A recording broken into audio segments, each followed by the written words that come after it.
A Sociedade Interamericana de Imprensa, que reúne 1.300 empresas de mídia do continente, declarou hoje que o estado da liberdade de imprensa na Argentina está em crescente deterioração e que a legislação tem permitido a interferência do governo no conteúdo dos meios de comunicação.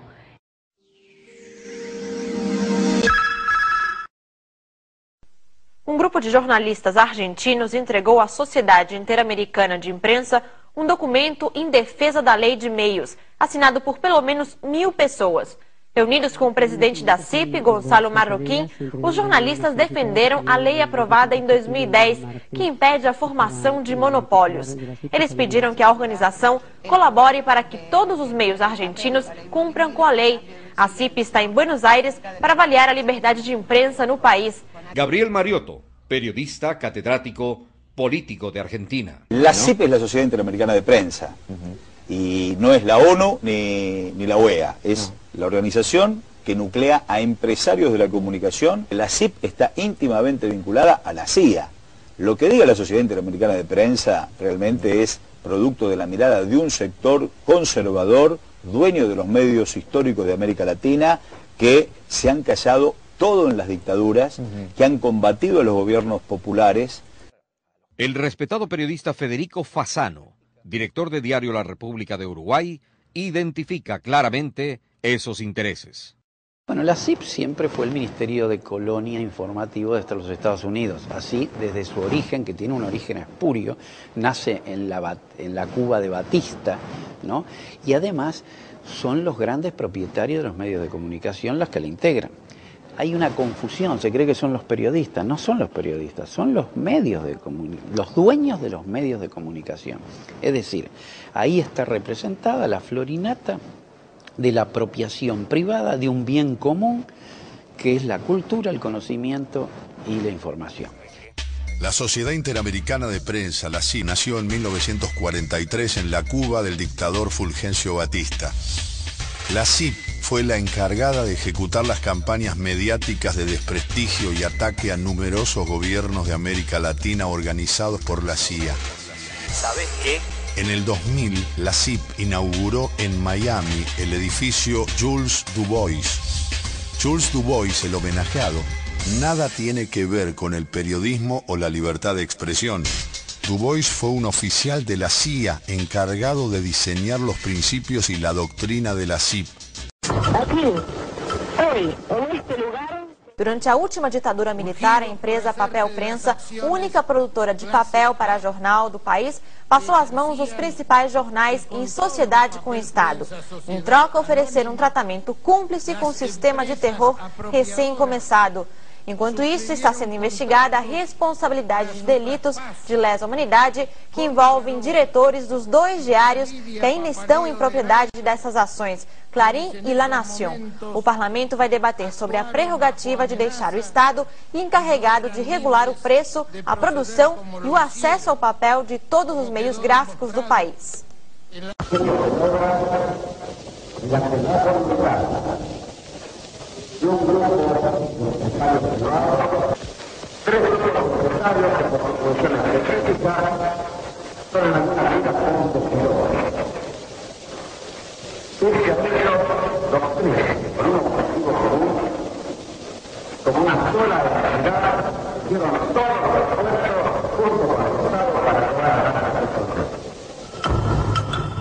Democracia nunca foi o forte da Globo. O poder da família Marinho teve origem com a ditadura militar. A organização, que já tinha jornal e rádio, apoiou os ditadores em troca de sinal verde para a ilegalidade.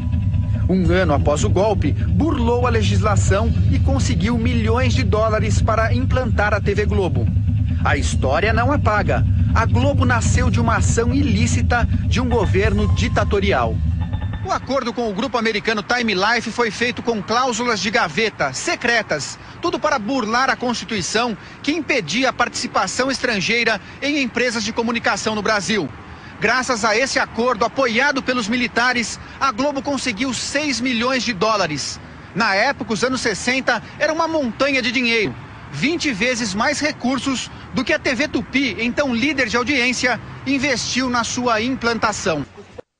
Miriam Leitão, o governo não vai conseguir explicar, né? Porque continua aquela velha história da promiscuidade entre lideranças sindicais pelegas e o governo peronista. Exatamente, é o típico peronismo. O principal líder sindical argentino, Hugo Moyano, é um dos poderosos do governo da Cristina Kirchner, talvez o mais poderoso no poder, o mais poderoso dentro da estrutura do governo. Então, quer dizer, na verdade, todo o movimento sindical segue as ordens do governo. O governo tem tentado censurar a imprensa há muito tempo, principalmente com a oposição enfraquecida no Congresso, o único adversário de Cristina vem do sindicalismo. No discurso de posse, a presidente disse que não vai aceitar chantagem dos sindicatos. A resposta veio rápida. O secretário-geral da CGT, a principal organização sindical da Argentina, Hugo Moyano, foi aliado incondicional de Néstor Kirchner.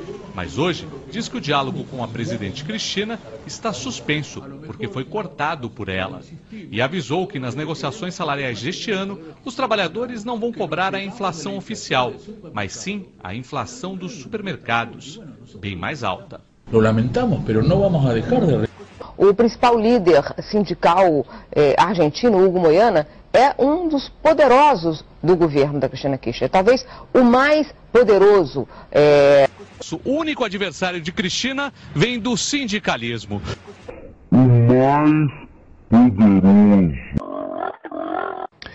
Novos bloqueios impediram a circulação de jornais na Argentina e provocaram mais reações em defesa da imprensa livre. A reportagem é da correspondente Délis Ortiz. De novo na primeira página, jornais impedidos de circular. Foi na província de Córdoba, a segunda maior do país.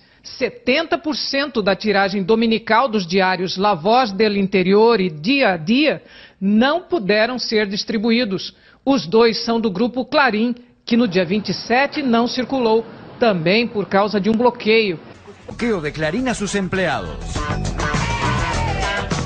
El 9 de marzo, después de muchos años, la empresa nos ha reinstalado en nuestro puesto de trabajo, pero no nos da tarea, con lo que está violando la reinstalación y el acuerdo que se firmó acá en el Ministerio de Trabajo y la resolución que dictó la justicia en el 2009. E uma nova denúncia do Grupo Clarín deve aumentar a tensão. A empresa afirma que foi vítima de uma tentativa de extorsão e diz que um sindicalista ligado ao governo foi flagrado ameaçando impedir a circulação do jornal se não recebesse 9 milhões de pesos, o equivalente a 3 milhões e 600 mil reais. Diante da crescente ameaça aos meios de comunicação, o governo federal se limita a dizer que são questões sindicais legítimas e a reafirmar sua política de não repressão ao que classifica de protestos sociais. Luchamos contra a explotação, pero que não temos tampoco que permitir que surja outro fenômeno, que é o de la extorsión. Por allí, sus dirigentes nos someten a prácticas que le hacen mal a ellos mismos si no se dan cuenta, porque en definitiva terminan desprestigiando al movimiento sindical. Para os defensores da liberdade de imprensa, o que está acontecendo na Argentina já passou dos limites. O presidente da Associação das Entidades Jornalísticas da Argentina diz que os bloqueios marcam uma truculência contra a imprensa independente. Para Daniel Densen, o governo trata a imprensa como oposição, porque não gosta do que ela divulga. O jornal Clarín, que é o jornal mais crítico ao governo, esse é um ano eleitoral, ela quer dobrar a imprensa, que pode ser uma ameaça à reeleição dela. E o governo argentino, além de proibir e censurar a imprensa, ela manipula os índices de inflação. Então, a Argentina está virando, como bem disse o Alexandre, e são assombrações do passado que estão voltando, infelizmente, no país vizinho. A gente já viu isso, né? Isso são assombrações do passado. A gente já viu isso, né?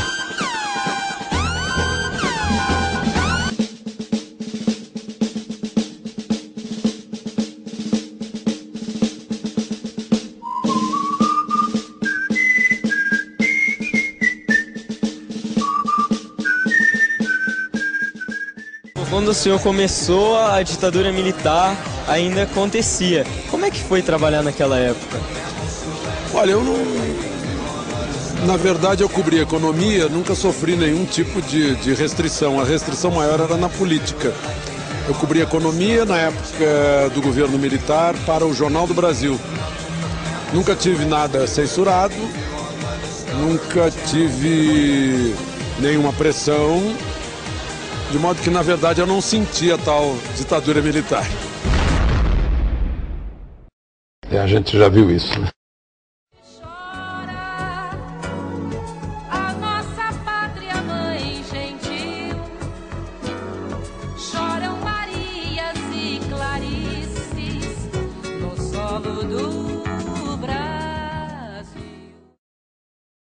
Eu não sentia tal ditadura militar. Qualquer reportagem sobre declínio era proibida. Também o eram as críticas persistentes e sua publicação. A lista de assuntos censurados era interminável. A ordem proibindo a menção de algum acontecimento era frequentemente enviada aos jornalistas antes mesmo que acontecesse. Por exemplo, o senhor está proibido de noticiar um sequestro que acontecerá amanhã, provavelmente em Curitiba. A TV Globo muitas vezes foi além do que era requisitado. Transformou as pessoas em não pessoas. Eles proibiam minhas músicas, a censura proibia algumas músicas minhas, a censura que era oficial, do governo. Agora, a TV Globo se encarregou de ser mais realista que o rei, de reforçar essa censura, proibindo o meu nome. Em 1947, os grandes produtores de Hollywood se reuniram no Hotel Waldorf Astoria, em Nova York, e resolveram que artistas com tendências políticas em desacordo com seu ideário não trabalhariam mais em filmes. Surgia a lista negra e a consequente caça às bruxas. Em pouco tempo, não somente radicais ou liberais eram perseguidos. Qualquer artista que desagradasse aos chefes de estúdio era listado e não conseguia mais trabalho. Com impecável senso de oportunidade, a TV Globo escolheu exatamente o momento da Constituinte no Brasil para inaugurar sua lista negra. Quem sair da emissora sem ter sido mandado embora corre o risco de não poder mais trabalhar em comerciais, sob a ameaça de que estes não serão lá veiculados. Como a rede detém quase que o monopólio do mercado, os anunciantes não ousam nem pensar em artistas que possam desagradá-la. Porque atores que trabalham no meu programa, como Eliezer Mota, como Nina de Pádua, foram vetados em comerciais. As agências foram informadas, não oficialmente, é claro, como aliás acontece em todas as listas negras, que suas participações não seriam aceitas. É triste que nesse momento, em que se escreve diariamente a democracia no Congresso, uma empresa que é concessão do Estado cerceie impunemente o trabalho do artista brasileiro, de um modo geral já tão mal remunerado. Desde ontem se instalou no país a verdadeira legalidade. Legalidade que o caudilho não quis preservar, violando-a no que de mais fundamental ela tem: a disciplina e a hierarquia militares. A legalidade está conosco e não com o caudilho aliado dos comunistas. Editorial do Jornal do Brasil, Rio de Janeiro, 1º de abril de 1964. Salvos da comunização que celeremente se preparava, os brasileiros devem agradecer aos bravos militares que os protegeram de seus inimigos. Este não foi um movimento partidário. Dele participaram todos os setores conscientes da vida política brasileira, pois a ninguém escapava o significado das manobras presidenciais. O Globo, Rio de Janeiro, 2 de abril de 1964. A população de Copacabana saiu às ruas, em verdadeiro carnaval, saudando as tropas do exército. Chuvas de papéis picados caíam das janelas dos edifícios, enquanto o povo dava vazão nas ruas ao seu contentamento. O dia, Rio de Janeiro, 2 de abril de 1964. Participamos da Revolução de 1964, identificados com os anseios nacionais de preservação das instituições democráticas, ameaçadas pela radicalização ideológica, greves, desordem social e corrupção generalizada. Editorial do jornalista Roberto Marinho, publicado no jornal O Globo, edição de 7 de outubro de 1984, sob o título Julgamento da Revolução. Entende agora por que chama a imprensa brasileira de partido da imprensa golpista? Bueno, buenas noches, muchísimas gracias. Me llamo Frank Larroux, como decía el amigo, pero soy guatemalteco, a pesar de tener un nombre tan raro. Desde el 1 de agosto, relator especial de Naciones Unidas para Libertad de Opinión y Expresión en el Mundo. Normalmente los relatores nos toca, como los mecanismos especiales en derechos humanos de Naciones Unidas, ver las situaciones críticas, y esa es nuestra función.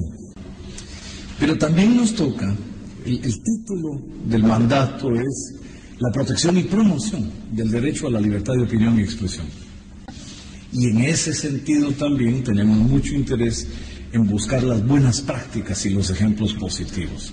Hoy le decía yo a la presidenta Cristina Kirchner que es para mí un gran gusto y un gran honor, y lo digo aquí, lo reitero públicamente, venir a Argentina, que está presentando lo que yo creo el proyecto de ley más avanzado que en libertad de expresión hay en América Latina y ciertamente un ejemplo para el mundo. Que o estado da liberdade de imprensa na Argentina está em crescente deterioração. El proyecto de ley más avanzado que en libertad de expresión hay en América Latina y ciertamente un ejemplo para el mundo. Pero además de que este proyecto de ley establece las bases para la comunicación audiovisual, para las frecuencias radiales, televisivas, también es importante, pero muy importante, marcar el mecanismo de consulta que aquí se ha realizado. Nunca me he encontrado en América Latina, yo soy abogado y periodista en mi propio país, he trabajado radio por 7 años y tengo una columna de prensa, nunca he visto un proyecto de ley de ningún tipo, pero mucho menos relacionado con libertad de expresión, consultado con tantos sectores y en tantas formas y en tantas regiones. E que a legislação tem permitido a interferência do governo no conteúdo dos meios de comunicação. Creo que es muy importante lo que Argentina está haciendo, creo que es muy importante el ejercicio y el proceso de consulta, y creo que es importante la urgencia de esta ley. La ley actual de Argentina, me contaban, es una ley de hace 25 años de la dictadura militar. Ningún país de América Latina puede quedarse con legislación que sea producto de sus viejas dictaduras militares. Mi país pasó por dictaduras militares y por un periodo de genocidio, y es el gran esfuerzo en recuperar ese espacio con una legislación verdaderamente democrática. Pero aquí me alegra, y lo reitero, especialmente el ejercicio democrático de consulta antes de presentar la ley al Congreso, al Parlamento argentino. Para os defensores da liberdade de imprensa, o que está acontecendo na Argentina já passou dos limites.